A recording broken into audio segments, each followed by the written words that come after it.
বিসমিল্লাহির রহমানির রহিম। এসবি টিভির পক্ষ থেকে অনেক অনেক শুভেচ্ছা অভিনন্দন।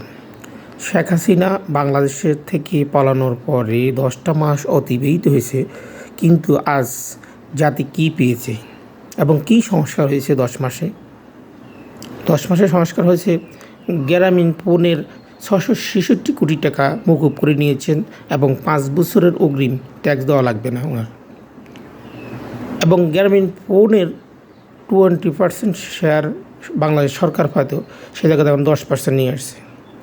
এবং গ্রামীণ ইউনিভার্সিটি খুলবে, এটা লাইসেন্স করে নিয়েছে সংস্কার।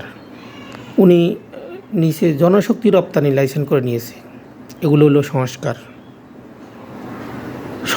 বিএনপির নেতা কর্মী প্লাস এনসিপির নেতা কর্মীরা হাজার হাজার কোটি টাকা লুটপাট, দুর্নীতি, মানুষের বাড়িঘর ভাঙচুর ইত্যাদি ইত্যাদি উনি এগুলো হলো সংস্কার। কোনো লোক এনসিপির কোনো নেতাকে কি অ্যারেস্ট করছে? না বিএনপির কোনো নেতাকে বড় অ্যারেস্ট, আরও চোর ডাকাত বদমাশ সবগুলোকে ছেড়ে দিয়েছে। এগুলো হলো সংস্কার। আজকে বাংলাদেশ শেয়ার মার্কেটটাকে পুরো ধ্বংসের মুখোমুখি। শেখ হাসিনার আমলে কদর বেশ বাবা নিয়ে গেছে, এখন কোন বাবা নিচ্ছে? উনি সংস্কার করতে যে জায়গায় আওয়ামী লীগের নেতা কর্মী আছে, বড় ছোট মাঝারি, সবগুলোকে অ্যারেস্ট করে অকমানি করা, তারপরে বিভিন্ন জায়গায় জেল খাটানো ইত্যাদি ইত্যাদি উনি সংস্কার করতেছে। উনি আরও সংস্কার করতেছে। দেশের কোনো একটা বিনিয়োগ আসতেছে না। 10 মাসে কটা বিনিয়োগ আসছে না। বাংলাদেশের শত গার্মেন্টস বন্ধ হয়ে যাচ্ছে। ওনার 10 মাসে 27 থেকে 28 লাখ লোক কর্মস্থান হারাচ্ছে। এগুলো উনি সংস্কার করতেছে, উন্নয়ন দেখাচ্ছে। উনি 10 মাসে কয়টা বড় বড় প্রকল্প হাত দিয়েছে দেখান। শেখ হাসিনার মেট্রো রেল থেকে আয় আসতেছে, এটা খরচ দেখাইতেছে, হ্যাডম দেখায়। উনি পদ্মা সেতুর উপর থেকে যে টোল আসতেছে মানুষেরকে দেখাইতেছে, বিভিন্ন খাতের উন্নয়নমূলক কাজ থেকে যে ট্যাক্সগুলো আসছে উনি দেখাইতেছে। এগুলো কার অবদান দেখাচ্ছে? উনি কি এত সংস্কার করে পুরো বলছে? এতে এখন উনি 10-12 দিন ছুটি দিয়েছে সরকারি কর্মকর্তারা আসছে কত, হয়তো 1 কোটি বা একটু সামথিং বেশি বা কম হবে। অথচ উনি 12 দিন ছুটি দিয়েছে উনি ক্ষমতা টিকানোর জন্য।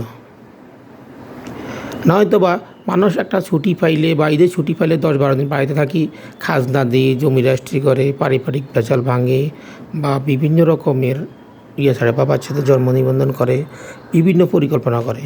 আর হচ্ছে উনি 1 কোটি লোকের জন্য উনি 16 কোটি লোককে কষ্ট দিল। যে একটা কোরবানি দিল, লক্ষ লক্ষ টাকা ব্যাংকে পড়বে, আর হচ্ছে এখন বাসা বাড়িতে চিপে চাপে রাখতেছে।